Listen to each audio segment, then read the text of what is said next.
शाप देना।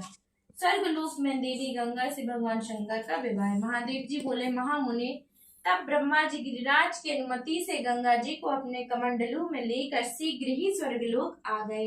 इधर मैना जब गिरिराज के पास आई तब बेटी को वहां ना देखकर गिरिश्रेष्ठ हिमालय से कहने लगी। मेनका बोली, राजन प्रभु, मेरी प्राण प्यारी पुत्री गंगा कहाँ गई?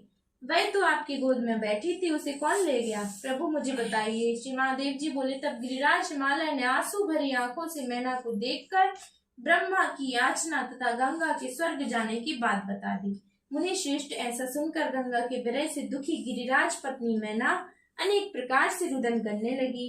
ज्ञानियों में श्रेष्ठ गिरिराज ने मैना को सांत्वना दी और उन्हें वह सारी बात भी बताई जो गंगा ने स्वयं उनसे कही थी। अपनी माँ से बिना कोई बात किए ही स्वर्ग चले जाने के कारण गिरिराज पत्नी मैना ने अपनी प्राण प्रिय पुत्री गंगा को कुपित होकर इस प्रकार का शाप दे दिया।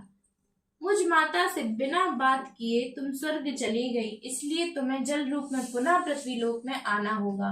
नारद, इस प्रकार हिमवान की पत्नी मैना शाप देकर भवन में चली गई और गिरिराज हिमालय भी उनके साथ चले गए।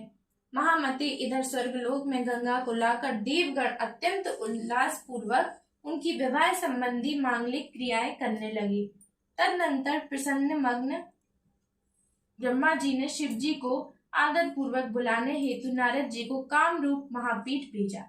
नारद जी ने कामरूप में जाकर भगवान शिव को योगाभ्यास में संलग्न एवं ध्यान मग्न देखा। इंद्रियों की वृत्तियों को समेटकर योग की गहन साधना में लीन, मध्याह्न काल के सहस्त्रों सूर्यों के समान तेजस्वी और चंद्रमा के समान प्रकाशित नेत्र वाले भगवान शिव को देखकर नारद जी वहीं खड़े रह गए और सदाशिव के ध्यान को भंग करने के भय से विचार करने लगे कि यदि देवी सती के हिमालय के घर में जन्म की बात इनसे कहूँ तो इनका ध्यान भंग हो जाएगा, यदि कुछ ना कहूँ तो मुझे प्रतिज्ञा भंग का पाप लगेगा। यह भी हो सकता है कि देवी सती के पूर्व जन्म की बात सुनकर भगवान शिव परम संतुष्ट होकर मुझ पर प्रसन्न हो जाएं। यह सब सोचकर धीरे धीरे नारद जी भगवान शिव के समीप पहुंचे और योग में लीन सदाशिव से बोले। नारद जी बोले, जगत गुरु महादेव, आपको नमस्कार है। आप मुझ पर प्रसन्न हो। मैं आपके पास से आपके लिए सती को लाने हेतु गया था। प्रभु, आपकी प्रिया सती पुनः आपको पति रूप में पाने की इच्छा से जन्म ले चुकी है। उन्हें प्राप्त करने हेतु मेरे साथ चलिए। अब योग चिंतन छोड़िए। महादेव जी बोले। नारद जी की बातें सुनकर भगवान शंकर उसी समय